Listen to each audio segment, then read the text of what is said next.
Ok, então. Então, para começar, o broto dos membros, ele é essencial, né, para a proliferação das células do mesoderma lateral somático e ele que origina o mesênquima, que contém as células mesenquimais. E o broto do membro também é revestido e composto pela ceia, que é a crista ectodérmica apical, composta por uma camada espessa de células da ectoderma.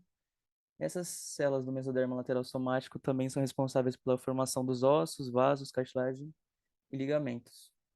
E aqui podemos ver o broto do membro, com essa parte em roxa, ela é a crista ectodérmica apical, e a parte verde é o mesoderma da somatopleura.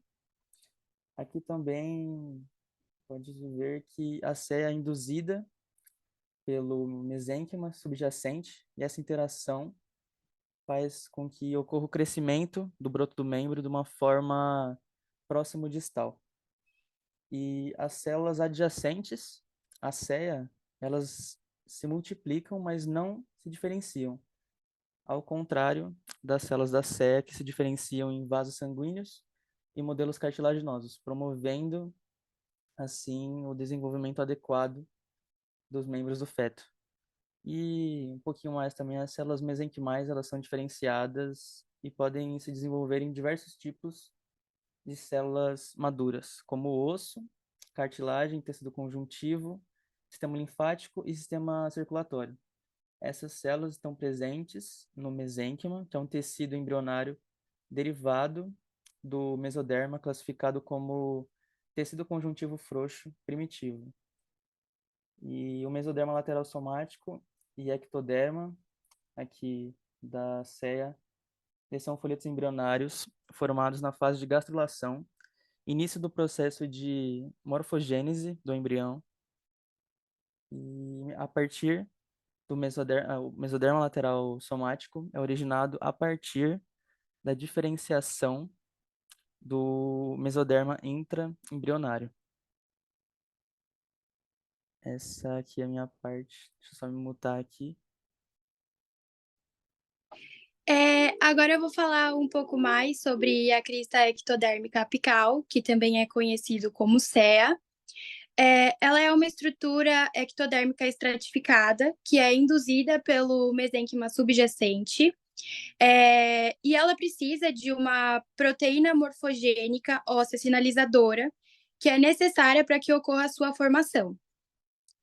É, a CEA, ela é uma estrutura com várias camadas epiteliais que interagem com o mesênquima.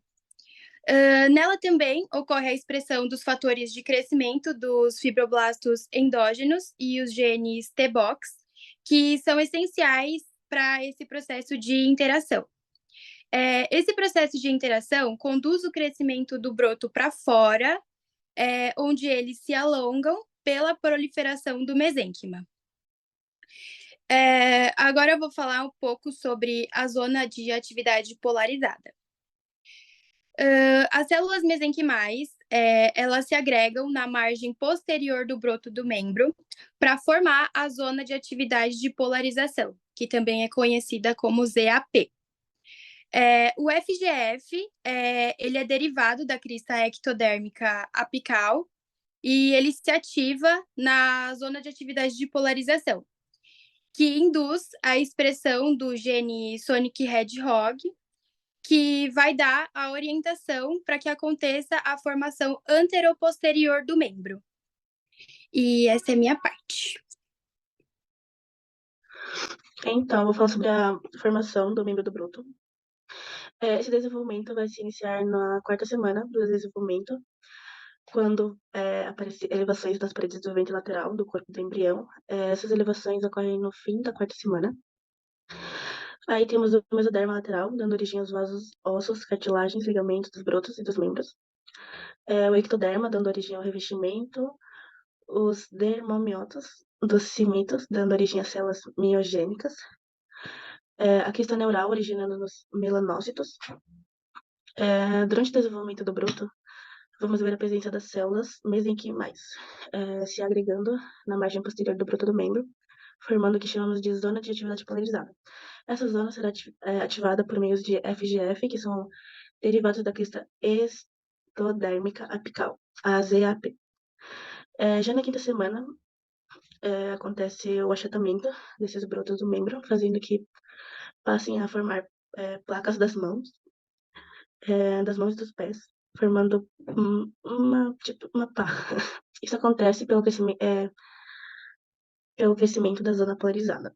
Na sexta semana, a zona de atividade polarizada vai surgir os raios digitais, elas são resultados da condensação do tecido mesenquimal, então ela vai se condensar e formar os raios digitais. As áreas dos raios digitais sofrem apoptose, ocorrendo a separação em 5 partes e assim formando os dedos. Essa é a minha parte. Agora eu vou falar dos tipos de polidactilia, que são 3, os principais, assim, que é o pós-axial, o central e o pré-axial. O pós-axial, ele é quando o extradedo se localiza do lado do dedo mínimo. E esse é o tipo mais comum que existe. No central, o dedo extra se localiza no meio da mão. E no pré-axial, o extradedo se localiza do lado do polegar. E esses dedos, eles podem ser completamente formados, podem apresentar osso, articulação e ser bem formado, ou então eles podem ser incompletos.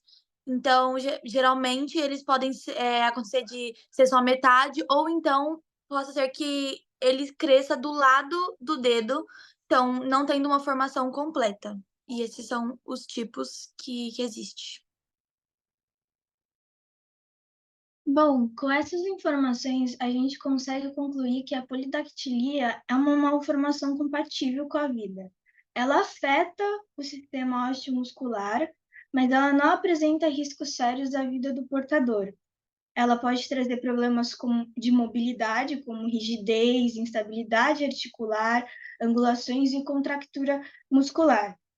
E ela se apresenta de diversas formas. Ela pode estar associada a síndromes ou não.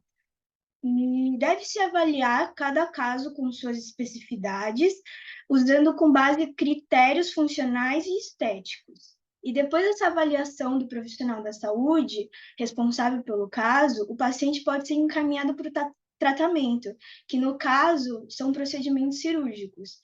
E no final, se o tratamento tiver sucesso, o paciente poderá ter dedos com boa estética e funcionais também.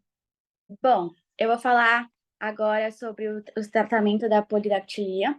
Então, como já foi dito antes pela Camila, essa anomalia não compromete a vida e a saúde do portador, porém, por ser uma anomalia externa e chamar bastante atenção, os pacientes acabam optando por realizar o procedimento cirúrgico para a retirada dos dedos extranuméricos. A variedade dos tipos dessa anomalia não permite que a conduta a prosseguir com o tratamento seja igual para todos os casos. Então, a cirurgia de remoção dos dedos extranuméricos é simples e normalmente não tem complicações.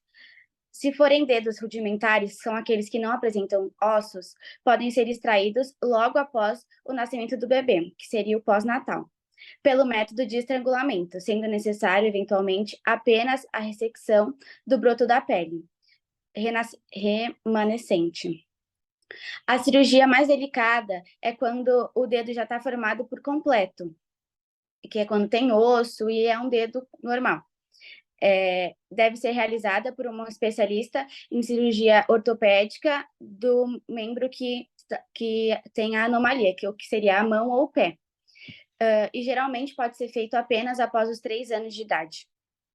E para fechar, eu vou dar um resumo geral aí. A polidactilia é uma condição genética caracterizada pela presença de dedos extras nas mãos ou nos pés. E a hereditariedade na polidactilia ela pode variar dependendo da formação específica da condição ou dos padrões de herança mais comuns. Mas a interação entre diferentes genes podem resultar em variações na forma e gravidade de condição. Fatores ambientais como medicamentos, exposições e toxinas de substâncias teratogênicas durante o desenvolvimento fetal também podem aumentar o risco de polidactila. A polidactila pode se apresentar de diferentes maneiras, com variações de número, localização e formação de dedos extras. Então, essa foi a apresentação. Obrigado a todos aí. Vou parar de compartilhar aqui. E aí é isso. Muito obrigado. Tchau.